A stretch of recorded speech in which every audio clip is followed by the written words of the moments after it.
नमस्कार किसान भाइयों, मैं शक्ति इरिगेशन इंडिया लिमिटेड से कृषि विशेषज्ञ अंकित भवेल इस चैनल में आप सभी का स्वागत करता हूं। आज हम बात करने वाले हैं सोयाबीन फसल के बारे में। जैसा आप सभी जानते हैं, सोयाबीन तेल वाली सभी फसलों में से एक महत्वपूर्ण फसल है। इसमें कई प्रकार के फैटी एसिड्स, विटामिन के साथ प्रोटीन की भी एक अच्छी मात्रा उपलब्ध होती है।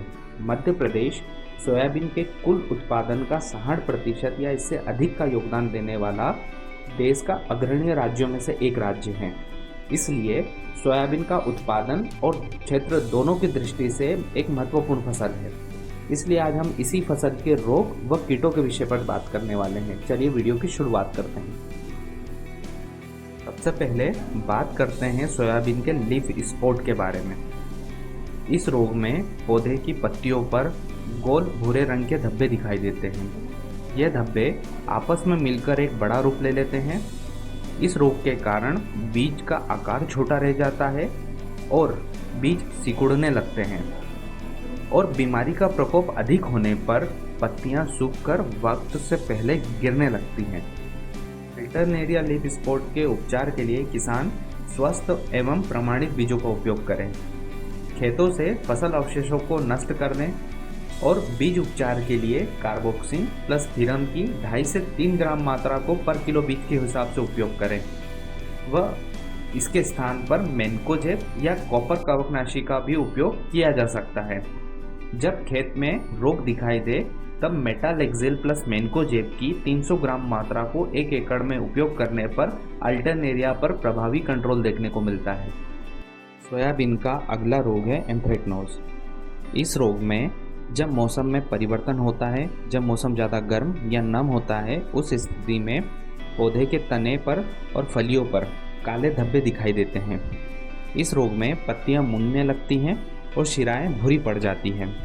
संक्रमण अधिक होने पर फफूंदयुक्त बांझ बीज बनते हैं जिनमें जर्मिनेशन की क्षमता नहीं होती और कम आयु के पौधे संक्रमण के कारण मर भी जाते हैं। बात करते हैं एंथ्रेक्नोज के उपचार के बारे में। इस रोग के उपचार के लिए स्वस्थ और प्रमाणित बीजों का उपयोग करें। पिछले वर्ष की संक्रमित पराली को खेत में नष्ट करें और खेत की अच्छी तरह गहरी जुताई करें। इसके साथ आप कार्बेंडाजिम प्लस मैनकोजेब की 3 ग्राम मात्रा को पर किलो बीज के हिसाब से खेत में बीज उपचार भी करें। साथ ही जब खेत में बीमारी दिखाई दे तब थायोफिनाल मेथाइल की 300 ग्राम मात्रा से 1 एकड़ में स्प्रे करने पर एंथ्रेक्नोज पर प्रभावी कंट्रोल देखने को मिलेगा। इनका अगला रोग है बैक्टीरियल ब्लाइट। इस रोग में पौधे की पत्तियों पर छोटे हल्के भूरे रंग के धब्बे दिखाई देते हैं। इस रोग के कारण जो नई पत्तियां बनती है पौधे में, उनमें संक्रमण अधिक तेजी से होता है और वो जल्दी नष्ट भी हो जाती है। इस रोग के कारण पौधे की पत्तियां बौनी रह जाती है और जिनमें क्लोरोफिल कम होने लगता है। इस रोग के कारण जो घाव बने हैं वो आपस में मिलकर एक बड़ा रूप ले लेते हैं, जिसे एक अनियमित मध्य क्षेत्र बनता है और इस रोग के कारण बीजों पर काले धब्बे देखने को मिलते हैं। बैक्टीरियल ब्लाइट के उपचार के लिए गर्मियों में गहरी जुताई करें। वह स्वस्थ बीजों का चयन करें और बीज उपचार करने के लिए स्टेप्टोसाइक्लिन की 2.5 ग्राम मात्रा को 10 किलो बीज के हिसाब से उपयोग करें। वह थायोफिनाल मेथाइल की 3 ग्राम मात्रा को पर किलो बीज के हिसाब से उपयोग करने पर इस रोग पर कंट्रोल देखने को मिलता है। वह साथ में यह रोग जब खेत में दिखाई दे तब कासुगामाइसिन प्लस कॉपर ऑक्सीक्लोराइड की 300 ग्राम मात्रा को 1 एकड़ के हिसाब से उपयोग करने पर बैक्टीरियल ब्लाइट पर प्रभावी कंट्रोल देखने को मिलता है। सोयाबीन का अगला रोग है चारकोल रोट। यह रोग तब होता है जब पौधा मॉइस्चर स्ट्रेस में हो या फिर जब नेमाटोड का अटैक होता है पौधे पर, तब यह रोग को देखा गया है। यह सोयाबीन की फसल का एक आम जड़ रोग है। इसमें पौधे की निचली पत्तियां मुरझाकर सूखने लगती है और जो रोगग्रस्त पौधा होता है, यदि उसे फाड़कर देखा जाए तो उसके अंदर कोयले के समान काली फंगस की ग्रोथ आपको देखने को मिलेगी। इसीलिए इसे चारकोल रोटिंग कहा जाता है। चारकोल रोट के उपचार के लिए किसान ग्रीष्म ऋतु में गहरी जुताई करें। साथ ही फसल में संतुलित खाद दें और खेत में जल भराव की स्थिति से बचें।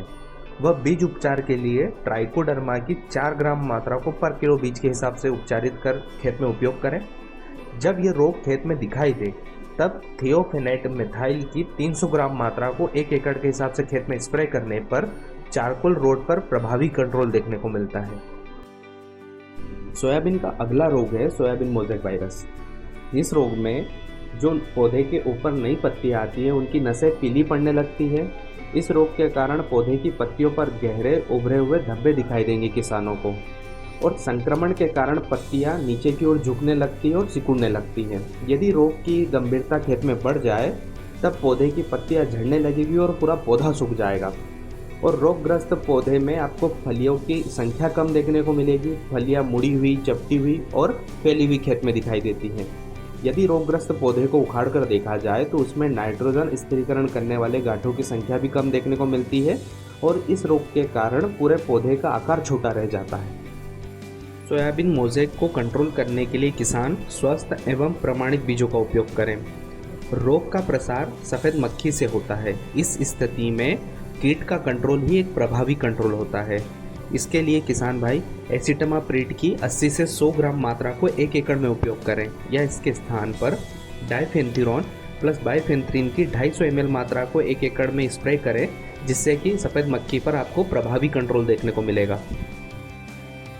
अब बात करते हैं सोयाबीन के संबंधित कीटों के बारे में। सबसे पहले बिहार हेरी कैटरपिलर। ये लार्वा समूह के रूप में रहते हैं जो कि पत्तियों की निचली सतह पर रहकर क्लोरोफिल को खाते हैं, जिससे दूर से पत्तियों को देखने पर पत्तियां भूरे पीले रंग की दिखाई देती है। बाद के चरणों में लार्वा पत्तियों को किनारों से खाना स्टार्ट करता है, जिससे पौधे की पत्तियां जाली जैसी या जाल जैसी प्रतीत होती है। इस कीट के कंट्रोल के लिए किसान भाई कुछ बातों का ध्यान रख सकते हैं, जैसे कि खेत में प्री मानसून बुआई से बचें, खेत में उचित बीज दर का प्रयोग करें, पौधे से पौधे की दूरी निश्चित रखें, और हेरी कैटरपिलर एक पॉजिटिव फोटोट्रॉपिक कीट होता है। इसके वयस्कों को पकड़ने के लिए प्रति हेक्टेयर एक लाइट ट्रैप को स्थापित करें, व जब ये खेत में ये कीट दिखाई दे तब क्लोरोपाइरीफॉस प्लस साइपरमेथ्रिन की 400 ml मात्रा को 1 एकड़ के हिसाब से खेत में प्रयोग करने पर कैटरपिलर पर प्रभावी कंट्रोल आपको देखने को मिलेगा। सोयाबीन का अगला कीट है गडल बीटल। इसे चक्रभ्रंग और रिंग कटर के नाम से भी जाना जाता है। इस कीट का लार्वा तने के अंदरूनी हिस्सों को खाकर नष्ट करता है। यदि तने को फाड़कर देखा जाए तो उसके अंदर आपको एक सुरंग दिखाई देगी। संक्रमित भाग के पास की जो पत्तियां है वो पोषक तत्वों को ग्रहण नहीं कर पाती और सूखने लगती है। गंभीर परिस्थितियों में पौधे को जमीन से लगभग 15 से 20 सेंटीमीटर ऊपर से कटा हुआ देखा जा सकता है। गडल बीटल के कंट्रोल के लिए किसान भाई फसल चक्र को अपनाएं, साथ ही अधिक नाइट्रोजन युक्त फर्टिलाइजर के प्रयोग से बचें, और खेत में अधिक संक्रमण दिखाई देने पर फिप्रोनिल प्लस इमिडाक्लोप्रिड की 60 से 80 ग्राम मात्रा को 1 एकड़ में स्प्रे करें, या इसके स्थान पर क्लोरोएंट्रानिलीप्रोल प्लस लेम्डासाइलोथ्रीन की 80 से 100 ml मात्रा को 1 एकड़ में स्प्रे करें। सोयाबीन का अगला कीट है स्टेम फ्लाई। ये कीट पत्तियों पर अंडे देते हैं। अंडे से निकलने के बाद में पीले रंग के कीट पत्तियों की निकटतम नस में छेद कर देते हैं।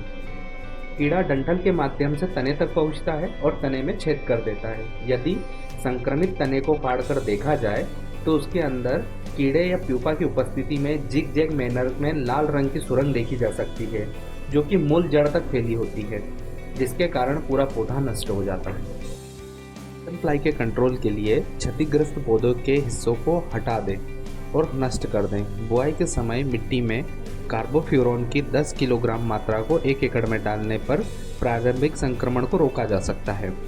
संक्रमण अधिक दिखाई देने पर कोलेट्रानिलीप्रोल की 50 ml मात्रा को 1 एकड़ में स्प्रे करें, या इसके स्थान पर फ्लोएंडामाइड की 50 से 60 ml मात्रा को 1 एकड़ में उपयोग करने पर प्रभावी कंट्रोल देखने को मिलता है। सोयाबीन का अगला कीट है white fly. White fly soybean में येलो मोज़ेक वायरस फैलाता है। इस रोग में पौधे की पत्तियों पर पीले पैचेस बनते हैं, और लगातार वर्षा होने पर इस रोग का संक्रमण फसलों में कम देखा गया है।